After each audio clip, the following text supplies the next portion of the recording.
ഇനി രണ്ടാമത്തെ കാര്യം, ഇപ്പൊ 2020 ഞാൻ വരാനുണ്ടായ സാഹചര്യം ആദ്യം ഞാൻ പറയാം. കൊട്ടാരക്കരയിൽ നിങ്ങൾ ഉൾപ്പെടുന്ന പല മാധ്യമങ്ങളും UDF-ന്റെ സ്ഥാനാർത്ഥിയായി ഞാൻ വരുമെന്നൊക്കെ പറഞ്ഞിട്ട് വാർത്തകൾ വിട്ടിട്ടുണ്ട്. അപ്പൊ കൊട്ടാരക്കരയിൽ UDF-ന്റെ സ്ഥാനാർത്ഥിയായിട്ട് മത്സരിക്കണം എന്നുള്ളത് എൻ്റെ ഒരു ആഗ്രഹമായിരുന്നു. അത് UDF-ന്റെ സ്ഥാനാർത്ഥിയായി മത്സരിക്കുക എന്നുള്ളതല്ല, എൻ്റെ നാട്ടിൽ ഇന്നലകളിൽ എൻ്റെ മുന്നിൽ ബുദ്ധിമുട്ട് അനുഭവിച്ച ജനതയ്ക്ക് വേണ്ടിയിട്ട് അവർക്ക് വേണ്ടി ഒന്നുകിൽ സംസാരിക്കാൻ കഴിയുക, അല്ലെങ്കിൽ അവർക്ക് വേണ്ടി എന്തെങ്കിലും ചെയ്തു കൊടുക്കാൻ കഴിയുക. അപ്പൊ എന്നെ കണക്കൊരാൾ മുൻപും തെരഞ്ഞെടുപ്പിൽ, ഒരു ബ്ലോക്ക് പഞ്ചായത്ത് തെരഞ്ഞെടുപ്പിൽ മത്സരിക്കാൻ ഇരുന്ന സമയത്ത് ആ അവസരം നിഷേധിച്ച അന്നത്തെ രാഷ്ട്രീയ നേതാവ് കൊടിക്കുന്നിൽ സുരേഷായിരുന്നു. അപ്പൊ അദ്ദേഹം അന്ന് എനിക്ക് പകരം മറ്റൊരാളെ കോട്ടാത്തല ബ്ലോക്ക് പഞ്ചായത്തിൽ മത്സരിക്കുകയും ഞാൻ അവിടെ സ്വതന്ത്രമായിട്ട് മത്സരിക്കുകയും ചെയ്തു. അന്ന് 1700 വോട്ട് ഒരു CPM കോട്ടാത്തല എനിക്ക് ലഭിച്ചതുമാണ് ഒറ്റയ്ക്ക് മത്സരിച്ച സമയത്ത്. സമാനമായ ഒരു സാഹചര്യമാണ് ഈ നിയമസഭാ തെരഞ്ഞെടുപ്പിൽ ഒരുങ്ങി വരുന്നതെന്ന് എനിക്ക് തോന്നുന്നു. സ്വതന്ത്രനായിട്ട് കൊട്ടാരക്കര മത്സരിക്കണം. ഐഷ പോറ്റി 4 വർഷമായിട്ട് രാഷ്ട്രീയ പ്രവർത്തനത്തിൽ നിന്ന് മാറി നിന്ന് ഐഷ പോറ്റിയെ കൊണ്ടുവന്നത് കോൺഗ്രസിനെ രക്ഷിക്കാനോ അല്ലെങ്കിൽ ബാലഗോപാലിൽ നിന്ന് സീറ്റ് തിരിച്ചു പിടിക്കാനോ ഒന്നും ആയിരുന്നില്ല എന്നതാണ് അടിസ്ഥാനപരമായ യാഥാർത്ഥ്യം. ഞാൻ കൊട്ടാരക്കരയിൽ മത്സരിക്കുമെന്ന് തോന്നിയ ചില ആൾക്കാർ അവിടെ നിന്ന് എന്നെ ഒഴിവാക്കാൻ കണ്ടെത്തിയ ഒരു മാർഗമാണ് ഐഷ പോറ്റിയുടെ രാഷ്ട്രീയ പ്രവേശനം. അതിനുവേണ്ടി അവർ ഐഷ പോറ്റി നടത്തിയ ചർച്ചകൾ പലതും എനിക്കറിയാം. ഇപ്പൊ 2000 അത് അങ്ങനെ സംഭവിച്ചു. ഐഷ പോറ്റി കൊട്ടാരക്കര വന്നു. ഇത്രയും വലിയ കോൺഗ്രസ് തരംഗം ആഞ്ഞടിച്ചിട്ട് കൊട്ടാരക്കരയിൽ ഐഷ പോറ്റി പരാജയപ്പെട്ടത് അവിടുത്തെ കോൺഗ്രസ് അത്രയും ദുർബലമായതുകൊണ്ടാണ്.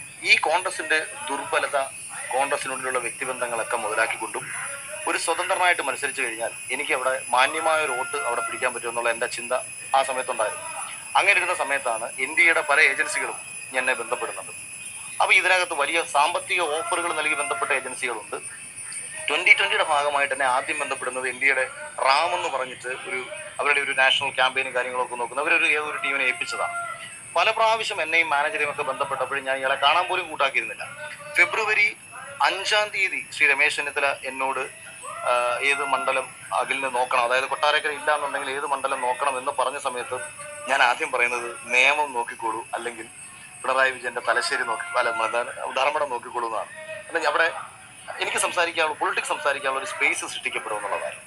അപ്പോൾ അദ്ദേഹം പറയുന്നു, സംഘടനാപരമായി ദൗർബലമുള്ള പ്രദേശത്തുനിന്നും പോയി ചുമ്മാതെ ഭാവി കളയരുത്, കാര്യം നിങ്ങൾക്കൊക്കെ മറ്റ് മേഖലയിൽ നിന്ന് വരുമാനം വന്നുകൊണ്ടിരിക്കുന്ന ആൾക്കാരാണ്.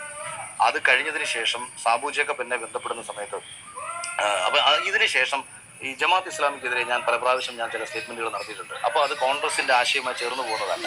ഞാനത് വ്യക്തിപരമായിട്ട് ശ്രീ VD സതീശന് ഞാൻ മെസ്സേജ് അയച്ചതാണ്.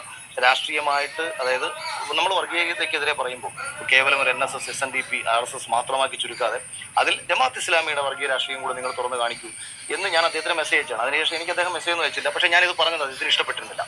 അപ്പോൾ എനിക്ക് ഒരിക്കലും കോൺഗ്രസിൽ നിന്നൊരു സീറ്റൊന്നും ലഭിക്കത്തില്ല എന്ന് എനിക്ക് മനസ്സിലായതിനു ശേഷം സ്വതന്ത്രമായി മത്സരിക്കാൻ തീരുമാനിച്ച് എനിക്ക് കിട്ടിയ ഒരു അവസരമാണ് 2020 സ്വതന്ത്ര ചിഹ്നത്തിൽ കൊട്ടാരക്കര മത്സരിക്കാൻ ഉണ്ടാകുന്ന അവസരം. 40,000 വോട്ടാണ് കൊട്ടാരക്കരയിൽ BJPക്ക് 2 നിയമസഭാ പഞ്ചായത്ത് തെരഞ്ഞെടുപ്പിൽ ഉണ്ടായിരുന്നത്.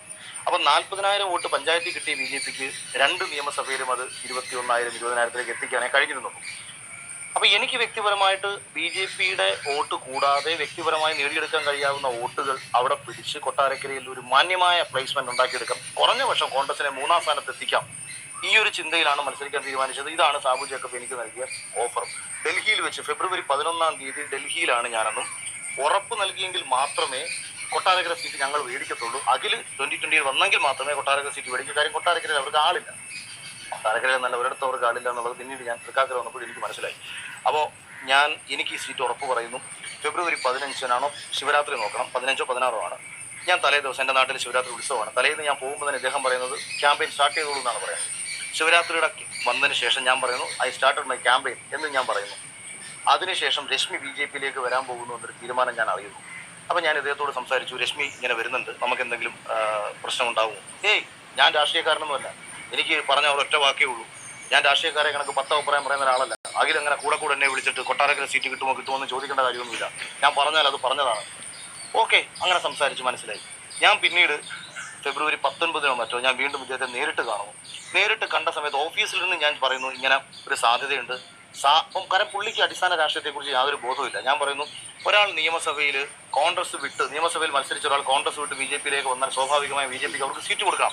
അപ്പോൾ സാറി പറയുന്ന ഉറപ്പാണോ? കൊട്ടാരക്കരയിൽ ഇല്ല എന്നുണ്ടെന്നുണ്ടെങ്കിൽ ഞാൻ മാറി എന്നോളം, പ്രശ്നമില്ല. വെറുതെ എനിക്ക് എൻ്റെ അച്ഛൻ അന്ന് മുതൽ എൻ്റെ അടുത്ത് മിണ്ടിയിട്ടില്ല. അച്ഛൻ ഭയങ്കര കോൺഗ്രസ്സുകാരനാണ്. എൻ്റെ പല സുഹൃത്തുക്കളും ഞാനുമായിട്ടാകുന്നു.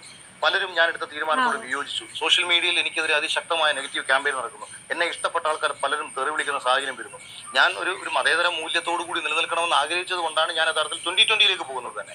കാര്യം എനിക്ക് ഇപ്പൊ BJP-യുടെ വികസന രാഷ്ട്രീയത്തോട് ഞാൻ ഭയങ്കര യോജിപ്പാണ്. പക്ഷെ BJP-യുടെ ഏതെങ്കിലും ഒരു വ്യക്തി പറയുന്ന വർഗീയതയ്ക്ക് ഒരിക്കലും ഞാൻ കൂട്ടുപിടിക്കത്തില്ല, അതിനെ ഞാൻ പിന്തുണ സംസാരിക്കുന്നതുമില്ല. അതുകൊണ്ട് തന്നെയാണ് 2020 നിൽക്കാം എന്നുള്ള എന്റെ തീരുമാനം വരുന്നത്. പക്ഷേ ഇതിനെ തുടർന്ന് എനിക്ക് വരുന്ന സൈബർ അറ്റാക്ക് കാര്യങ്ങളെല്ലാം ഇദ്ദേഹത്തിന് അറിയാം. അപ്പോഴും ഞാൻ ചിന്തിക്കുന്നത് ഇതിനെല്ലാം മറുപടി കൊട്ടാരക്കര വഴി കൊടുക്കണം. ഇങ്ങനെ ഇരിക്കുന്ന എനിക്ക് കൊട്ടാരക്കരയിൽ സീറ്റില്ല എന്ന് ഞാൻ അറിയുന്ന ഫെബ്രുവരി 25-ാം തീയതിയാണ്. രാജീവ് ചന്ദ്രശേഖരനെ അതിനുശേഷം ഞാൻ നേരിട്ട് കാണും.